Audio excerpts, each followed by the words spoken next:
Naila lila ya khat sareti bare dukana naila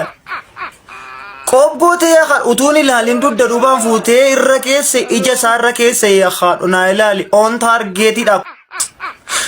rukutta kallatti eggate rukutteti naila li utuni lalin da sayu nammi kenya of fuldrumatti ilala ya khat dogoggora naila li sare kana razwan barata mutu jira naila iju masarra kesse lafuma barbada murra kesse naila liya khat tumarratti mo'ashee goose dhaggeeffadhu yaa karaa chaayinotaa naa ilaali yaa achi dabarsitee as dabarsitee yaa wal jala xaxxe naa ilaali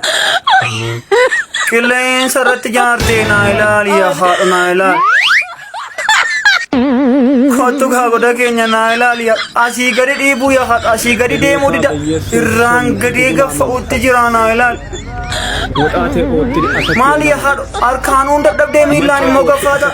naa ilaali yaa naa ilaali boottii isaa naa ilaali maal feetee laata yaa jalasiin naa ilaali warri biyya kana nu dhaalchise yaa eessa ture yeroo addunyaan qaroomte yeroo addunyaan yaa badhaate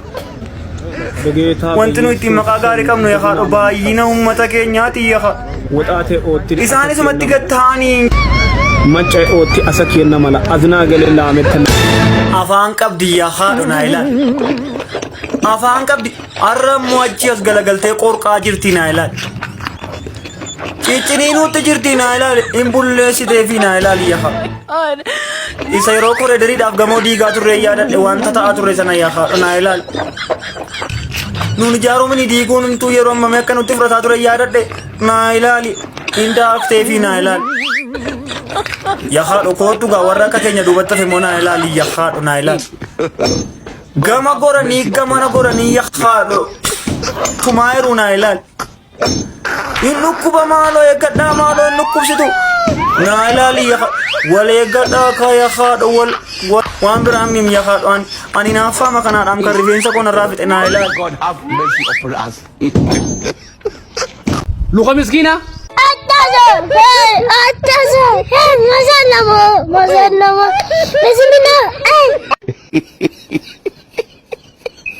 luqa tujjaara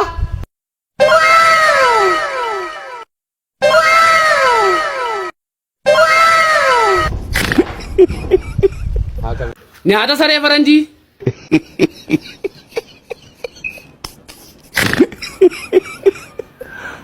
aduh bobo nyaata saree afrika halo misi Amen.